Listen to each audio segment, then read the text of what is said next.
আমি আজ কচুর লাল কাটবো, কেটে সহজভাবে কেটে রান্না করব। তো সবাই সাথে থাকবেন আশা করি। চলেন চলে যাই উপকরণে। আসসালামু আলাইকুম, আপনারা সবাই কেমন আছেন? আশা করি ভালো আছেন। আমি আলহামদুলিল্লাহ ভালো আছি। তো আমি আজ কচুর লাল নিছি। এটা হলো আমি আজকে কাটা এবং রান্না দেখাবো। তো আমি খড়খড়ে দিয়ে আমি এটাতে পরিষ্কার করে নিব। আপনারা চাইলে এইভাবে করতে পারেন। যাদের মাজার প্রবলেম তারা এইভাবে পরিষ্কার করতে পারবেন। তো আমি মাজা ঘষারে খড়খড়ে দিয়ে আমি এটা পরিষ্কার করতেছি। সুন্দরভাবে পরিষ্কার হয়ে যায়। এই যে সবগুলো একবারে ক্লিয়ার হয়ে গেছে পরিষ্কার হয়ে। তো প্রথম এটা একটু করে আস্তে করে করা লাগবে। তাছাড়া খড়খড়েটা অনেক ধারালো। কিন্তু যাদের মাজার প্রবলেম তারা এভাবে দাঁড়ায় থেকে করতে পারবে। টেবিলের উপরে একবারে ভালোভাবে উঠে যায় এগুলো।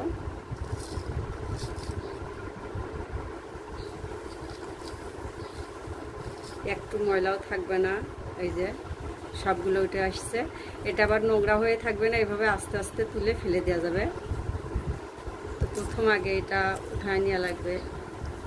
নেওয়ার পরে এটা দিয়ে খড়খড়ে দিয়ে এইভাবে পরিষ্কার করা লাগবে।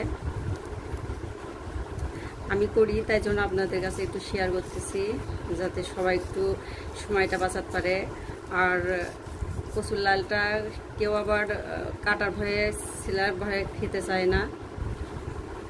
তো প্রথমে এটা উঠায় আস্তে আস্তে, তাছাড়া এই খড়খড়ের ধার আছে, এভাবে আস্তে আস্তে ছিলে নেওয়া লাগবে। তারপরে যে বটি হোক চাকু হোক দিয়ে পিস পিস করে কাটলেই হবে ইনশাল্লাহ। এই দেখেন সব পরিষ্কার হয়ে যাচ্ছে অনেক সুন্দরভাবে, অতি তাড়াতাড়ি হয়ে যায়। আর একটা দেখাই, এটা আগে তুলে নিব।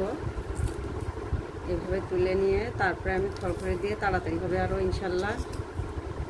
আমি অল্প টাইমের ভিতরে এইগুলো সব ছিলে ফেলে দিব। তো সব দেখা গেলে ভিডিওটা অনেক বড় হয়ে যাবে। তো আমি এইভাবে আস্তে আস্তে পরিষ্কার করে নেব সবগুলা। অতি তাড়াতাড়ি হয়ে যায় এটা। আপনারা অবশ্যই বাসায় ট্রাই করবেন। আর খড়খড়ে দিয়ে মানে বেশি ঠাসি দিলে কিন্তু খড়খড়ের ধারে এটা ছিলে মানে কেটে কেটে যাবে। তো এইভাবে পরিষ্কার করে নিব সবগুলো। এই তাহলে সব ময়লাগুলো আবার ওটায় ফেলে দেওয়া যায় ইনশাল্লাহ। তো দেখেন আমার ঝটপট কতগুলো হয়ে গেছে শিলা। তো অবশ্যই আপনারা বাসায় এভাবে ট্রাই করবেন। আগে উপর থেকে এটা উঠাই নেবেন। তো বেশি জোরে ঠাসি দেওয়া লাগবে না, আস্তে আস্তে করলে ইনশাল্লাহ এই খোসাগুলো উঠে যাবে। তো আমরা অনেকে আছি যে এটা শিলার ভয়ে আমরা খেতে চাই না, কিন্তু খেতে মন চাই।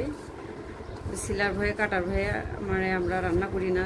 এই দেখেন এইভাবে উঠে যাচ্ছে। এটা যে অপরিষ্কার হবে সেটাও না, এটা টাইনে আবার পরিষ্কার করলে সব ঠিক হয়ে যাবে।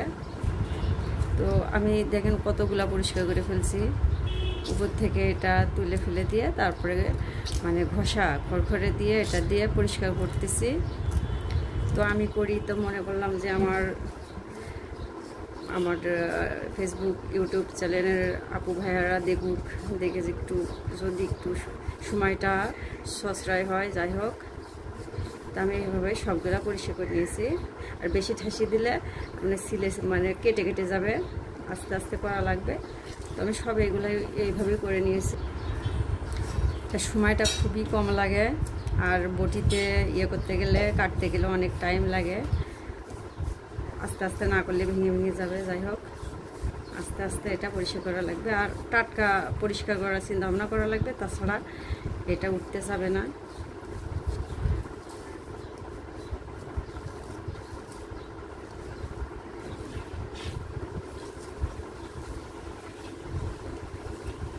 এই কত ময়লা। তো এটা আবার হাত দিয়ে সাহায্যে এটা তুলে ফেলে দিলে আবার এটাও পরিষ্কার হয়ে যাবে ইনশাল্লাহ। তো আমার সবগুলা হয়ে গেছে। তো এটা চাকুর সাহায্যে কাটা যাবে, আবার আপনার বটির সাহায্যে এটা কেটে নেওয়া যাবে। তো আমি এইভাবে সবগুলা কেটে নিব।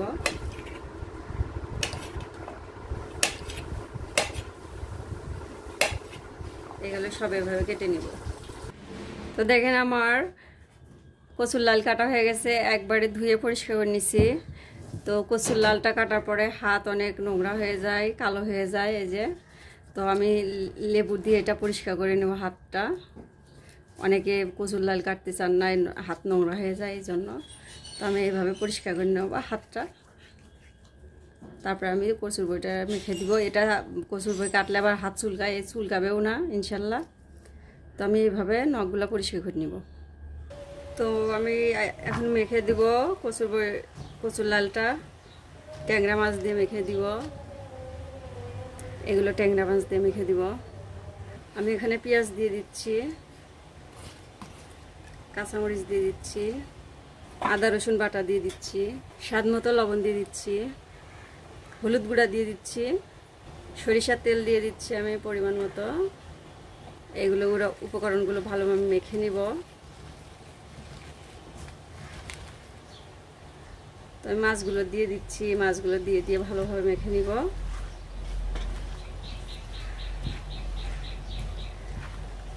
তো আমার ভালোভাবে মেখে নেওয়া হয়ে গেছে। আমি হাত ধোয়া পানি দিয়ে দিচ্ছি পরিমাণ মতো, জালে তুলে দিলাম, না হওয়া পর্যন্ত ঢেকে দিব।